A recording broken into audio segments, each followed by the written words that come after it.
Bismillah walhamdulillah wa salatu wa salam ala rasulillah. So we continue inshallah in our sojourn with Bidayat al-Mujtahid. How is the sound? Is the sound reasonable? Can I get some feedback on that, on the sound issue?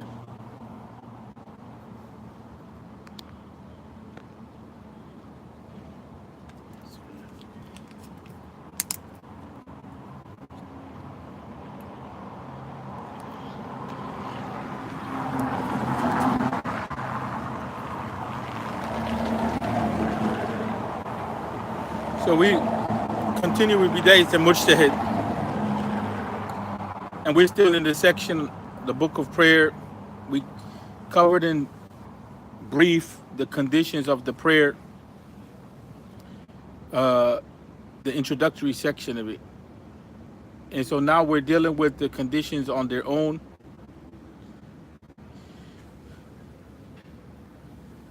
One of the first things that he does, Imam Ibn Rushd, may Allah increase us in benefit by way of his knowledge, rahmatullahi alayhi.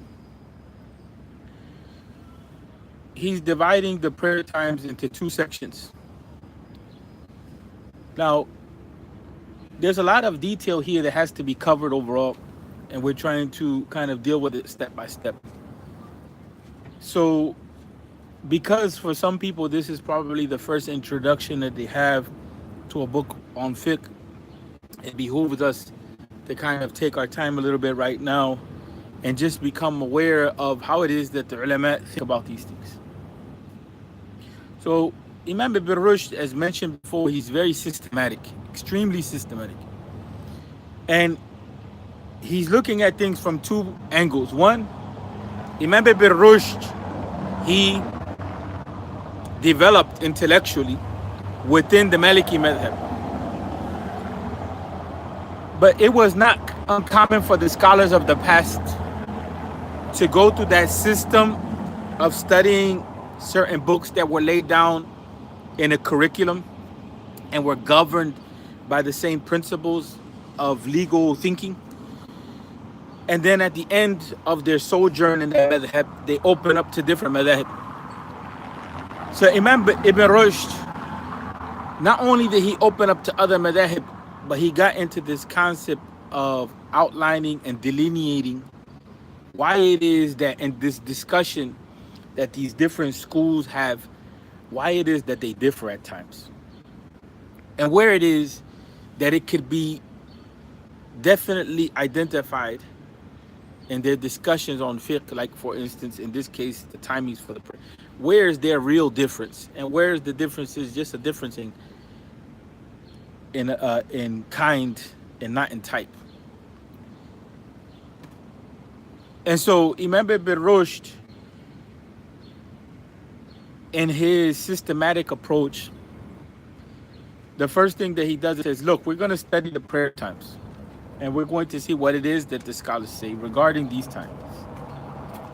So these timings, they break up into two types.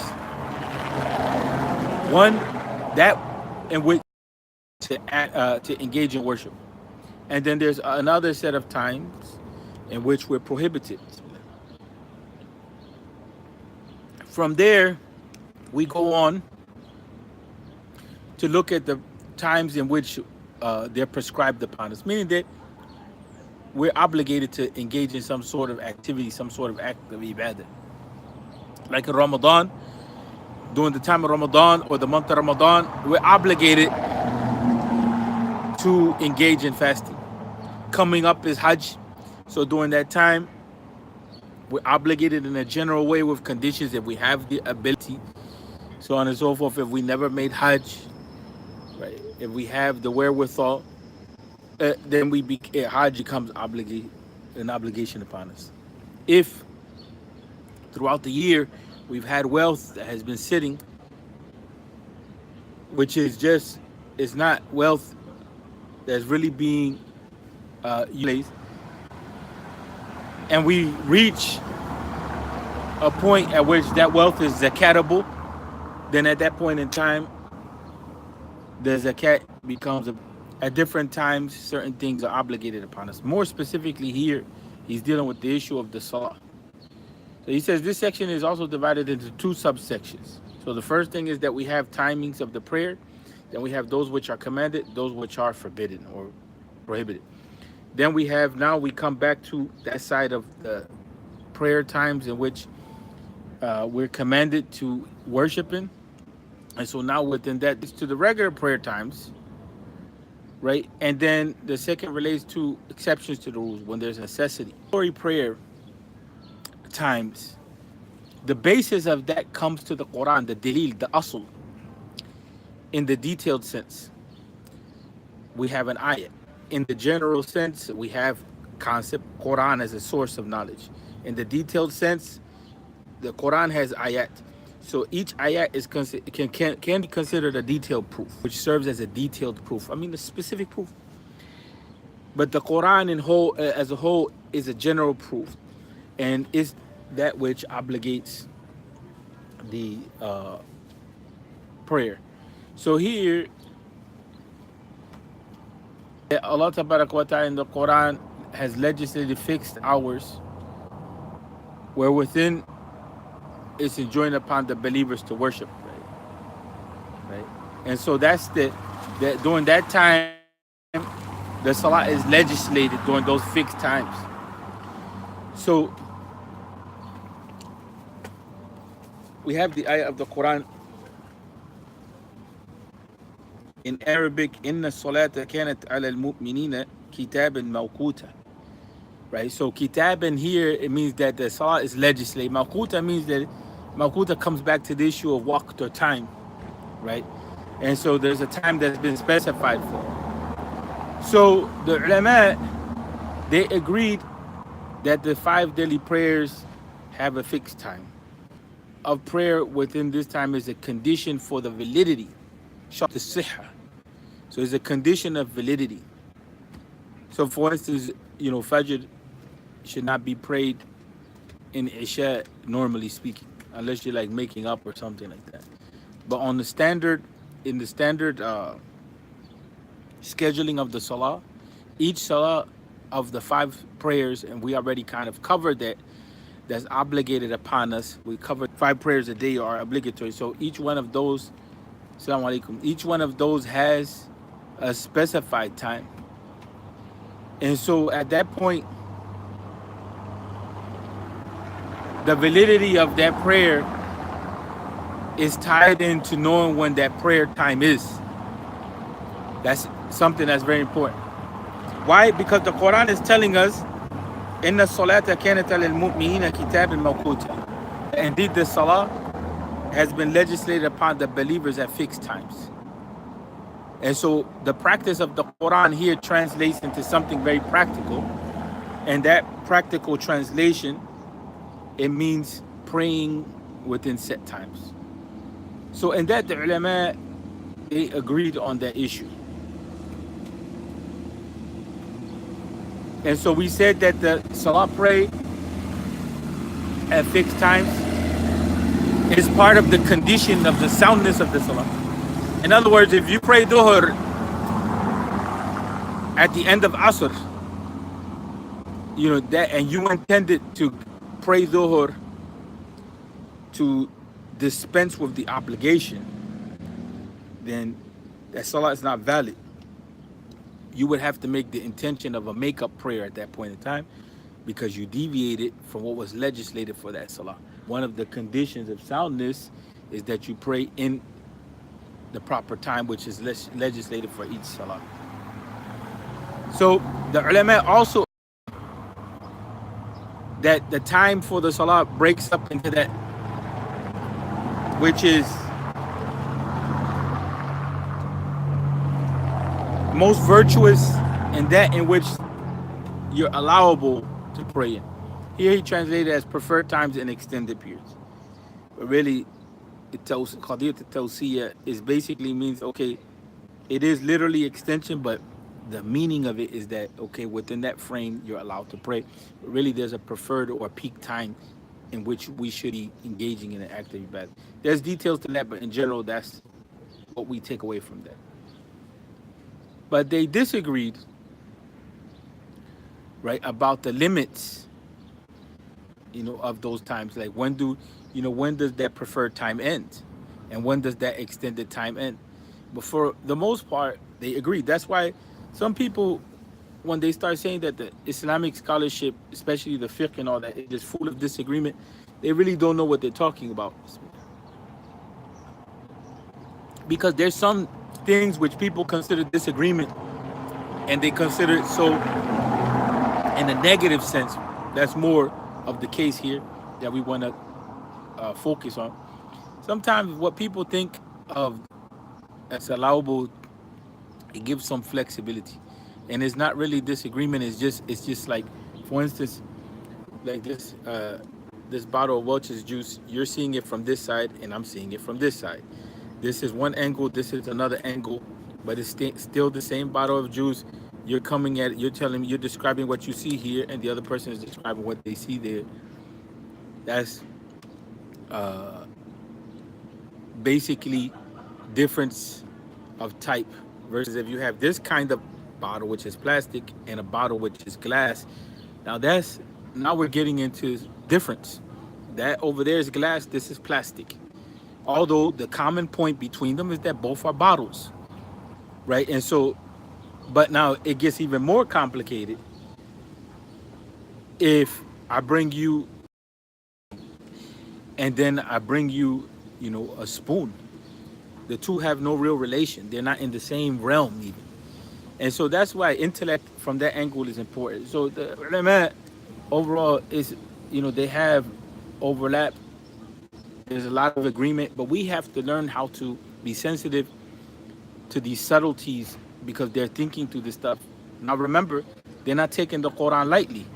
So in the ayah of the Quran, which is telling us that the salah is an obligation, inna salata kanat ala al-mu'minina kitab mawquta, that indeed the salah has been legislated upon the believers at fixed times. They're serious in their thinking about this. And remember, part of the advertisement for this class was that we will cover ayat of the Quran and a hadith, and this is one of the ayat among others that we looked at. But look at how there's most of the meaning that they agree on, and then there's some points of the meaning that they begin to disagree on. And basically it's just like, when does the preferred time of the prayer begin and end, and when does the extended time begin and end? And that's kind of where the difference is at. And on everything else they agree. So here the Sheikh, he says they agreed, the ulama, they agreed, except deviant disagreement, should say, an opinion which deviated from the norm. That's better said, out of respect for Ibn Abbas. So Ibn Abbas had an opinion which didn't conform with the majority of the group. Ibn Abbas was a companion, radiallahu anhu. So they agreed except for a position that Ibn Abbas had that deviated from the norm, or was attributed to Ibn Abbas, and a reported dispute over the time of performing the Friday Salah. And then we'll get into that issue later. So Imam Ibn Rushd is already laying down the framework for what's to come. Talking about now, it has some relationship with the issue of Salatul Jummah and even the issue of Salatul Eid. But he says, hold on a second. Let's not focus on that now. I'm just alerting you that this is related to what's coming next. Not immediately next, but it's going to come within its due time, within our study. Of the timing for the Dhuhr, right? So that's related to the Jummah Salah. When Dhuhr comes in, when can it be prayed? And is Salatul Jum'ah following every ruling of Dhuhr or not, when it comes to the issue of time? Those are questions that arise. In any event, he's looking at the position before which praying is not allowed is the declining of the sun.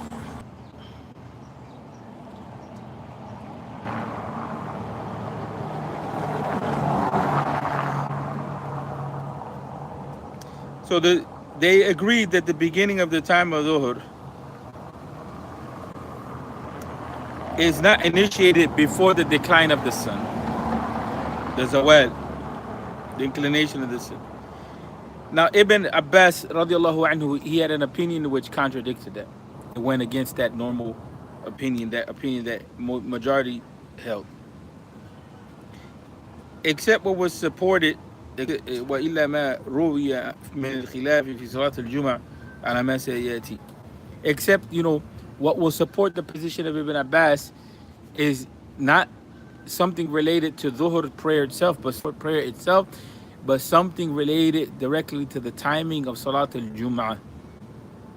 That Salat al-Jum'ah can be prayed before the time of Dhuhr. So Imam Ibn Rushd is letting us know that is after the sun reaches its zenith point, when meridian or starts to come down in the heavens, incline, then that becomes the part of time which allows us to pray Dhuhr. But other than that, we don't have any evidence that shows that we can pray Salat al-Dhuhr before its time, except what has been takes the place of Dhuhr. But Imam Ibn Rushd put it that the time of Dhuhr it doesn't fall within the norm of where the ulama are at. They also differed with regard or with respect to right the end of its extending time and the time when it's preferable. Imam Malik, Imam Shafi, Abu Thawr, and Imam Dawood al-Zahiri, that's one group. So Imam Ibn Rushd, what he's doing now is he's outlining the issue, and they say, look, y'all, see what that group position is on this. They enter into this discussion. So he says, Malik, Shafi, Abu Thawr, Dawood, they said that the end of his time extends when the shadow was length, right? And so once the shadow of a thing, the time extends, right? In one narration, Abu Hanifa, he said that in one narration from him, that when the shadow of a thing becomes twice its length, then the time for Asr comes. So the shadow will be like this and like this. Then that's how we know that the time for Asr comes, is the shadow play. The shadow. So, which is the beginning of the prayer, of the next prayer, which is Asr. There's another report, according to another report from him, the last time for Dhuhr prayer is when the shadow of a thing is equal to its length. So when the sun starts to decline, at that point in time, we begin to see that that's the time of Dhuhr. Once it gets twice the length, then the time for Asr comes in. So let's look at that again. Imam Malik, Shafi, Abu Thawr, and Dawood said that the end of its extended timing is when the shadow of a thing becomes equal to its length. So that means that at that point in time, the preferred time for Dhuhr has ended, right? And is a time period in which the Dhuhr has to be prayed by obligation. It's not just the issue, okay, you have to pray, but now it's like, yo, the time is going out. That's the issue that comes up. So in between, and that's the time period that you have left for Dhuhr. The more that we sit with it, the more that it becomes clear. In one narration from him, it was related that when the shadow of a thing becomes twice its length, which is the beginning prayer period for the next prayer. So what happens here is that some of the ulama, they say that the two prayer times overlap. Dhuhr and Asr overlap. And so that time period right here is an overlap. So within this time period, in the Maliki madhab, as an example, if you get to this point where the two prayers overlap, say Salat al-Asr came in, you still have time to pray Dhuhr, and it will be within this time, but you won't get the full reward, and you even will catch a sin. But it's not considered a Salah that is out of its time completely. Why? Because you delayed it all the way to the time in which is not preferred to pray. You delayed it to a point at which now it is overlapping with the other salah. And so that's where the ulama, they debate. So is this, they debate on these type of issues. Like for the Malikis, they give you an opinion and that's their position, right? And so let's look at the issue a little further.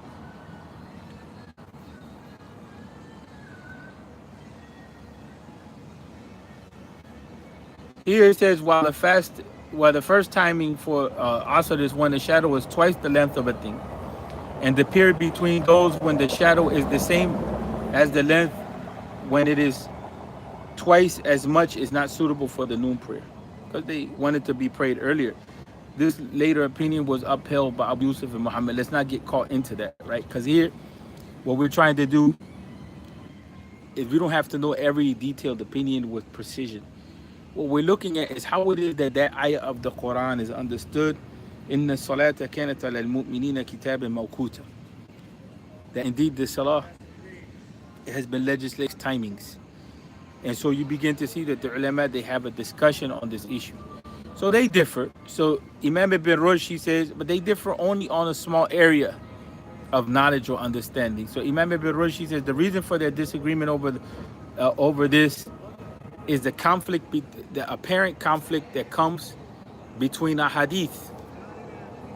So it's not just the issue of the ayah of the Quran that comes into play,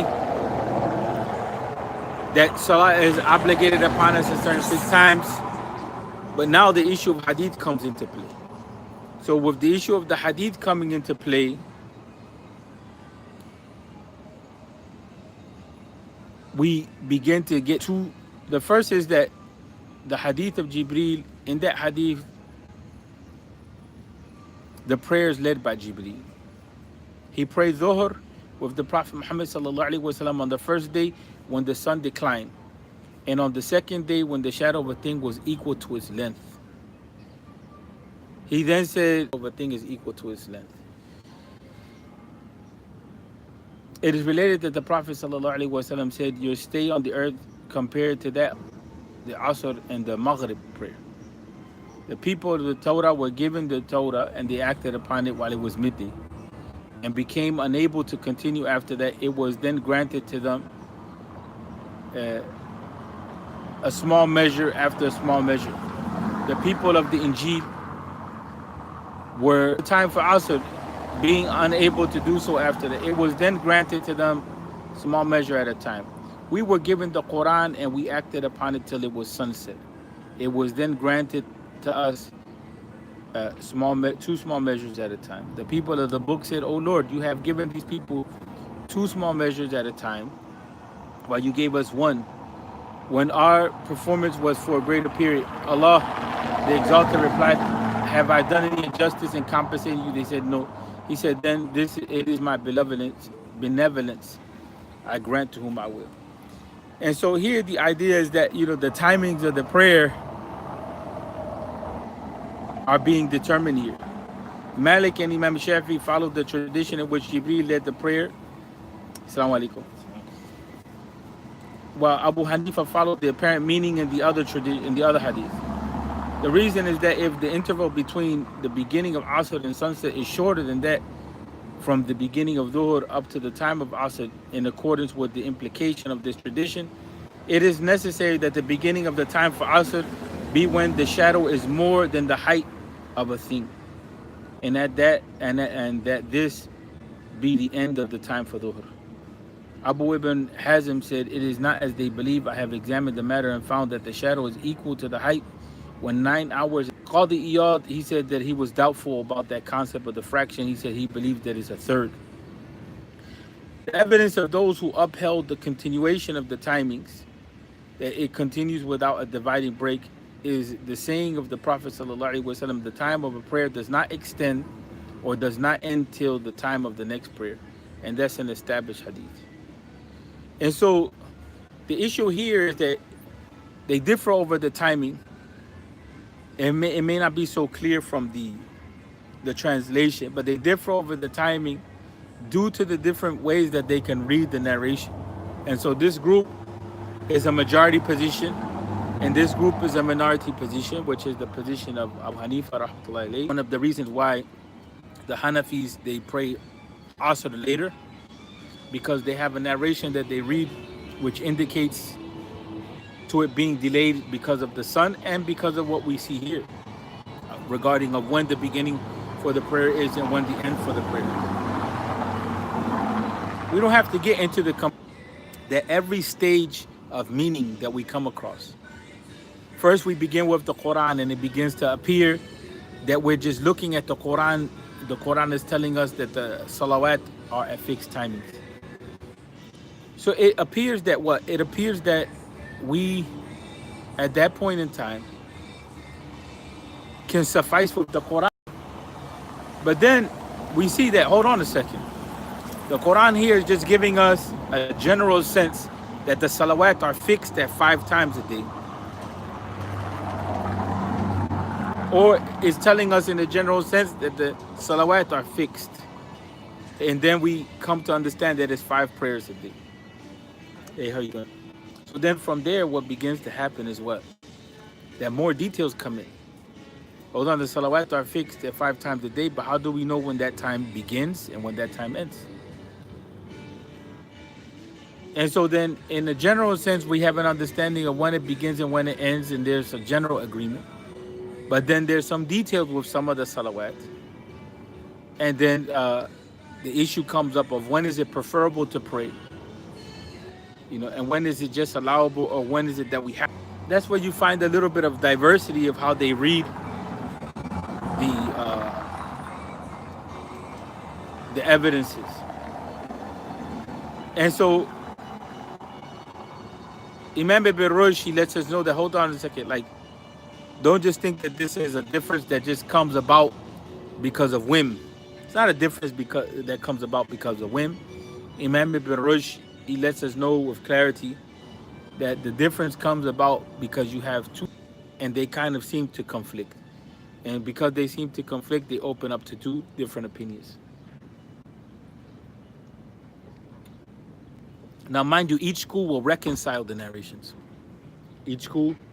There you go. Hey, thanks. We dropped the first plate on the floor, so sorry if it took a long time. That's okay. So each group will come to its own determination of how to reconcile those ahadith. It's not that it's just a conflict between the 2 narrations and that's it. There's a way that they reconcile the 2 ahadith. And so then once they reconcile, they come up with their opinions.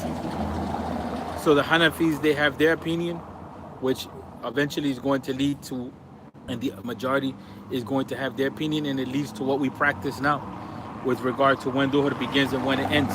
There's a second issue which comes up, which is the issue regarding the preferred, more meritorious part of the prayer period. Imam Malik said that for the individual praying alone, it is the first part. But it is recommended that in Salatul Jama'ah or in congregational prayers in the masjid, that the preferred timing be delayed slightly to permit people to join the Salah. Imam Shafi'i said that the first part of the prayer period is always preferred, except in the case of extreme heat. The same view has been related from Malik, and there's a hadith for that. A group of jurists said that the first part is always preferred for the individual, as well as the congregation in mild weather, heat, as well as in cold. So they disagreed about this due to, again, a hadith that they can be read in a few different ways. There are 2 established hadith about this. The first is the saying of the Prophet Muhammad sallallahu alaihi wasallam, when the heat is intense, delay the salat till it's cool. For the intensity of heat is a breath of hell.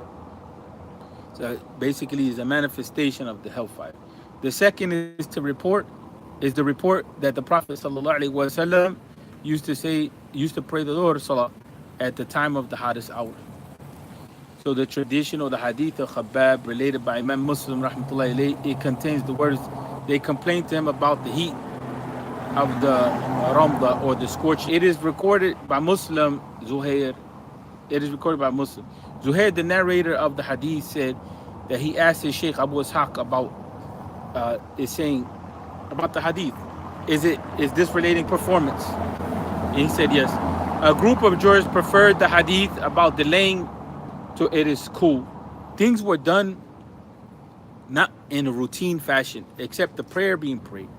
Sometimes the issues came up, like for instance in the case of scorching heat, or in the case of trying to meet the Jama'ah. So there was a degree of flexibility. Sometimes what happens, is that they will narrow into one a hadith, and then they would try to work the other hadith that goes against them. Somehow they work it into their rule.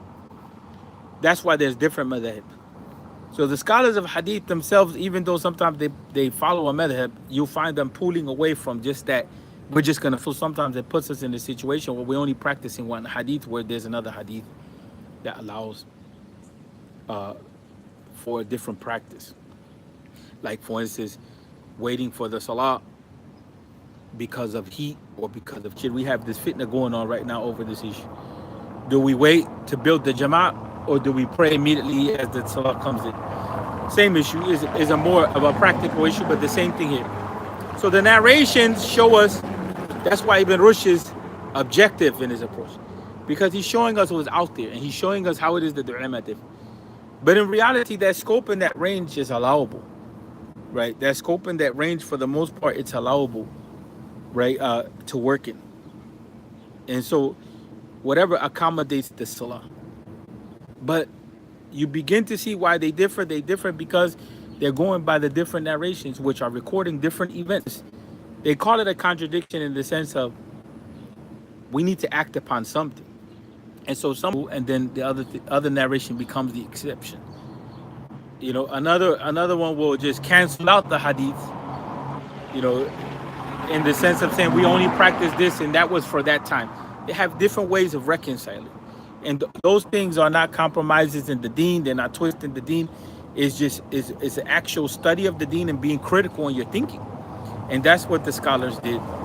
I wanted to take a break, about 7 minutes or so, just so I can charge up the phone and we can continue, and we can also refresh in our minds. But if there's any questions, shoot them. Nothing came through thus far for me. Can we, in about seven minutes or so, so we'll be right back, inshallah. Assalamu alaikum.